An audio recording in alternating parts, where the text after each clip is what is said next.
एक बार नीलू उसकी बच्ची के साथ पानी भरने जा रही थी। बेटी तुम यहाँ पर ही रहना, कहीं दूर मत जाना, मैं पानी भर कर आती हूँ। वो पानी भर रही थी तब वहाँ एक चुड़ैल आती है। अब मेरा शिकार सामने ही है। अब मैं इस बच्ची को उठाकर ले जाऊंगी और उसकी बलि चढ़ाऊंगी। बाद में मैं और भी शक्तिशाली हो जाऊंगी। बेटी यहाँ आओ, मैं तुझे चॉकलेट दूंगी। तब बच्ची चुड़ैल के नजदीक जाती है। मेरी बच्ची को कोई बचाओ, वो चुड़ैल उसे ले जा रही है, कोई बचाओ। पर वहाँ कोई नहीं था, उसकी मदद के लिए कोई नहीं आया। बाद में वो रोती हुई गांव के मुखिया के पास जाती है। मुखिया जी मेरी मदद कीजिए। मुखिया बाहर आते हैं। क्या हुआ, तुम रो क्यों रही हो?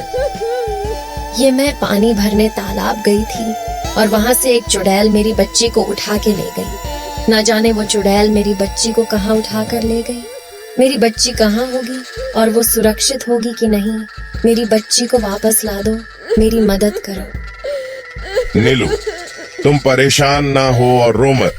तुम्हारी बच्ची को कुछ नहीं होगा। शांताराम कहाँ हो? यहाँ आओ। आया मालिक। क्या हुआ मालिक? और ये नीलू इतनी परेशान क्यों है? नीलू की बच्ची को कोई चुड़ैल उठाकर ले गई है। तुम जाओ और कराटे मास्टर राजू को बुलाकर लाओ। ठीक है मालिक, अभी बुलाकर लाता हूँ मास्टर राजू। यह कहकर शांताराम कराटे मास्टर राजू को बुलाने जाता है। आपको मुखिया जी ने बुलाया है। क्या हुआ, क्या बात है और तुम इतने परेशान क्यों दिख रहे हो? बात ही कुछ ऐसी है, वो नीलू की बच्ची को कोई चुड़ैल उठाकर ले गई है। आप जल्दी चलिए। हाँ चलो, जल्दी चलो। दोनों मुखिया के घर जाते हैं। आओ राजू मास्टर, इस नीलू की बेटी को कोई चुड़ैल उठाकर ले गई है। जाओ और तुम उसे ढूंढ कर ले आओ। और ध्यान रखना, मैंने पहले भी उस चुड़ैल के बारे में सुना है कि वो बहुत ही डरावनी और शक्तिशाली है। आप चिंता ना करें, मैं बच्ची को उस चुड़ैल के चंगुल से निकाल कर लाऊंगा। बाद में राजू बच्ची को ढूंढने जंगल की ओर चलने लगता है। तब जंगल में उसे एक शिकारी दिखाई देता है और वो उसे पूछता है, भैया क्या आपने यहाँ कोई चुड़ैल और बच्ची को देखा है? एक चुड़ैल बच्ची को उठाकर ले गई है, मैं उसे ढूंढने जा रहा हूँ। हाँ, एक चुड़ैल एक बच्ची के साथ पहाड़ी वाली गुफा की ओर गई है। तुम ये धनुष ले जाओ, तुम्हें ये चुड़ैल का सामना करने में मदद करेगा। मदद के लिए आपका शुक्रिया। बाद में राजू आगे बढ़ता है और गुफा की ओर जाता है। आगे जाके उसे एक गुफा दिखाई देती है और वो अंदर चला जाता है। तुम कौन हो और यहाँ कैसे आए? मैं राजू हूँ और मैं इस बच्ची को यहाँ से छुड़ाने आया। यहाँ से चले जाओ वरना मैं तुम्हें मार दूंगी। हूँ नहीं, मैं इस बच्ची को छुड़ाए बिना यहाँ से नहीं जाऊंगा। तुम ऐसे नहीं मानोगे।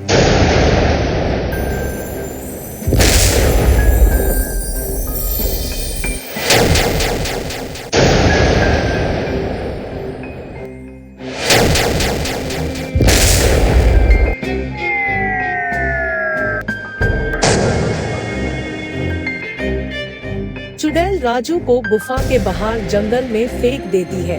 तभी वहाँ पे एक बाबा साधना में लीन थे और वो जग जाते हैं। बाबा मेरी मदद कीजिए। बेटा तुम कौन हो और कैसे गिर गए? राजू पूरी कहानी उस बाबा को सुनाता है।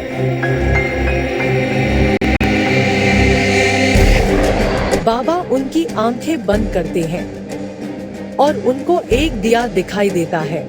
उस चुड़ैल को तुम ऐसे ही नहीं मार सकते हो। उसकी आत्मा एक दिए में है। तुम्हें उसे मारने के लिए उस दिए को बुझाना होगा जो गुफा के अंदर है। लो तुम ये घंटी ले जाओ और उसके सामने बजाना। ये एक शक्तिशाली घंटी है। इसकी आवाज के सामने वो चुड़ैल टीक नहीं पाएगी और वो बेहोश हो जाएगी। बाद में तुम उस दिए को बुझा देना और वो चुड़ैल खत्म हो जाएगी। और ये टोपी ले जाओ और इसे पहन लेना। ये टोपी चुड़ैल के प्रहारों से तुम्हारी रक्षा करेगी। ठीक है बाबा, आपने जैसा कहा मैं वैसा ही करूंगा। मैं आपका बहुत शुक्रगुजार हूँ। बाद में राजू टोपी पहनकर गुफा में जाता है। तुम फिर से आ गए। लगता है तुम्हें सबक सिखाना ही पड़ेगा। अब तुम मेरा कुछ नहीं बिगाड़ सकती। चुड़ैल राजू पर प्रहार करती है, पर शक्तिशाली टोपी की वजह से उसे कुछ भी नहीं होता और राजू तुरंत घंटी बजाता है। नहीं नहीं, इसे मत बजाओ। बाद में चुड़ैल बेहोश हो जाती है और राजू उस दिए को बुझा देता है और चुड़ैल का अंत कर देता है।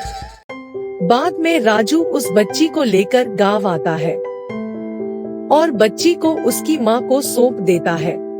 मेरी बच्ची आ गई। आपका बहुत शुक्रिया राजू भैया। शाबाश राजू मास्टर, आपने तो कमाल कर दिया। और इस तरह राजू ने चुड़ैल से उस बच्ची को बचाया। सीख: बुराई कितनी भी बड़ी क्यों न हो, पर अच्छाई के सामने उसे एक न एक दिन झुकना ही पड़ता है।